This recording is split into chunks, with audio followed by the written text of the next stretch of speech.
पंटल लोगों, दुनिया की सबसे फाड़ू सेना में से एक है अपनी इंडियन आर्मी, जो दुश्मन की वाट लगाने के लिए जानी जाती। भारत माता की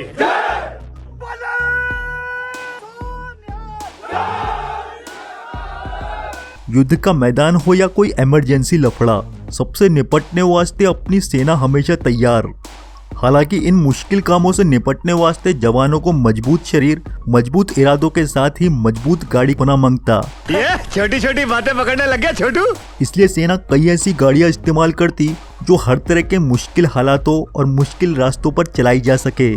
तो आज अपन बात करेगा सेना में इस्तेमाल होने वाली कुछ ऐसी फौलादी गाड़ियों के बारे में।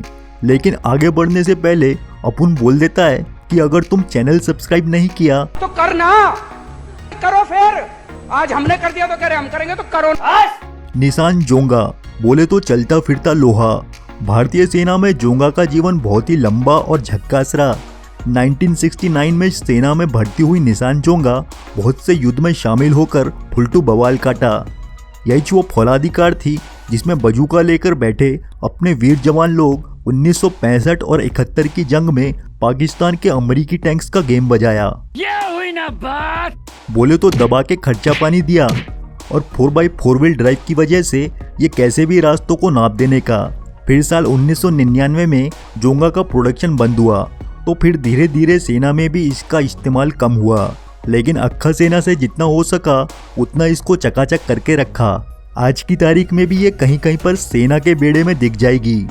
फिर अगली गाड़ी जो है ना, वो निसान जोंगा का ही दैत्य रूप होने का। बोले तो मार्केट में जोंगा 1 टन नाम से मशहूर। नाम तो सुना होगा। जोंगा 1 टन इंडियन आर्मी की पहली मल्टीपर्पज गाड़ी, जो ट्रक से लेकर एम्बुलेंस तक सब कुछ बन जाने का। अपने को नहीं पता कि तुमने ये देखा होगा कि नहीं, लेकिन बिड़ू तुम आर्मी बैकग्राउंड से हो फिर तो देखा होना मांगता। बाकी पंजाब में तो ये खूब दिखने का, क्योंकि आज भी अपने पाजी लोग जोंगा 1 टन को क्या मस्त मॉडिफाई कर रहे। क्या बात है सर। फुलटू रापचिक। जब जोंगा का प्रोडक्शन थमा तो आर्मी को लगा कि इसका तो रिप्लेसमेंट देखना पड़ेगा मियाँ, जिसका फायदा उठाया मारुति। मारुति जिप्सी आर्मी की जरूरत के हिसाब से भाई एकदम एकसथ थी।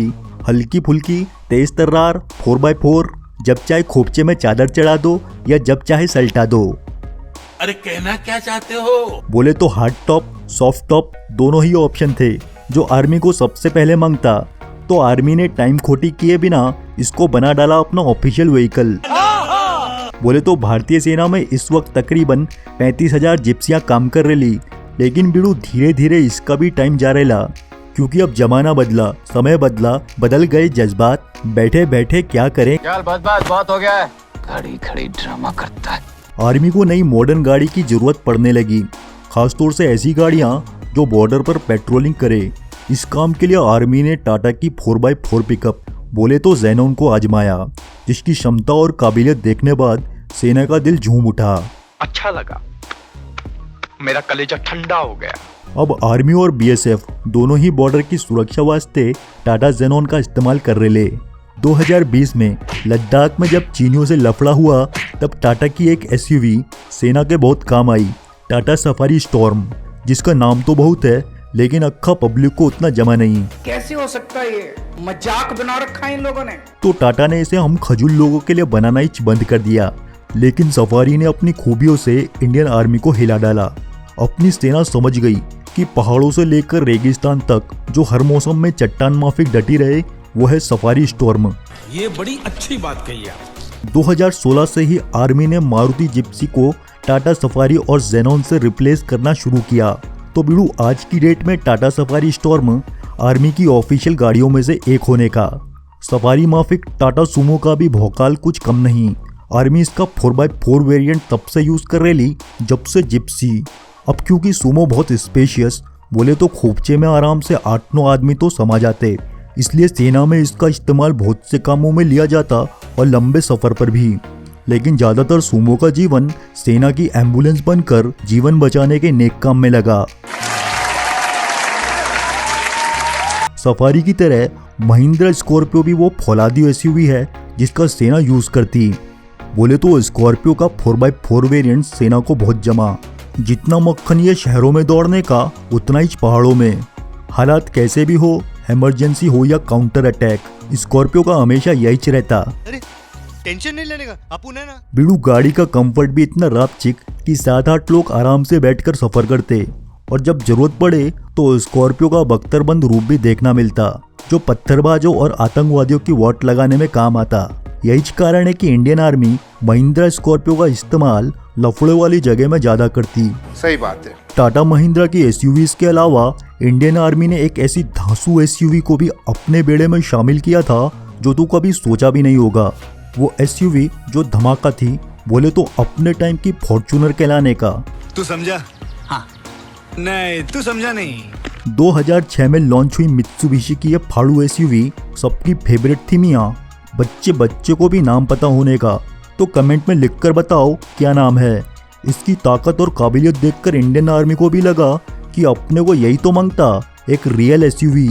हालांकि आर्मी ने इसे ज्यादा नहीं खरीदा। हाँ? ये भेदभाव क्यों? क्योंकि इसे खरीदने वास्ते रोकड़ा बहुत लगता, बात तो सही है। जिस वजह से अपने को ये आर्मी में उतना नहीं दिखती।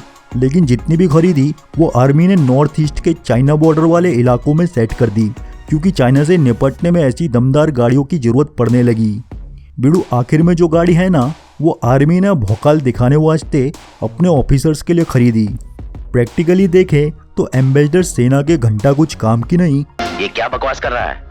ना ही इसमें दम था, ना सामान ढोने की क्षमता, और ना ही युद्ध में इसका कोई काम। हालांकि गाड़ी थी बहुत हार्ड, बोले तो चलता फिरता लोहे का डब्बा। गजब बेइज्जती है। एम्बेसडर अपने टाइम की सबसे लग्जरियस कारों में से एक थी मियाँ, इसलिए सेना में इसे बड़े अफसर लोगों को ही दिया जाता। हालांकि अब तो एम्बेसडर का मामला ही खल्लास। लेकिन बिड़ू कुछ भी कह लो, काली चमचमाती एम्बेसडर को देखकर फुल टू सॉलिड फीलिंग आती। पहली बार अकल की बात की है तूने। तो बिड़ू तुम लोगों के हिसाब से इसमें कोई और गाड़ी होना मांगता तो कमेंट में धर के बिंदास बताने का। बस पंटर लोग, तुम्हारे वास्ते ये थी आज की वीडियो। कैसी लगी? आपको अच्छी लगी ठीक है, तो नीचे जो सब्सक्राइब का बटन देख रहा है ना, तो ऐसे थोड़ा मार दीजिए हाथ, आप थोड़ा सा मार दीजिए। जय हिंद।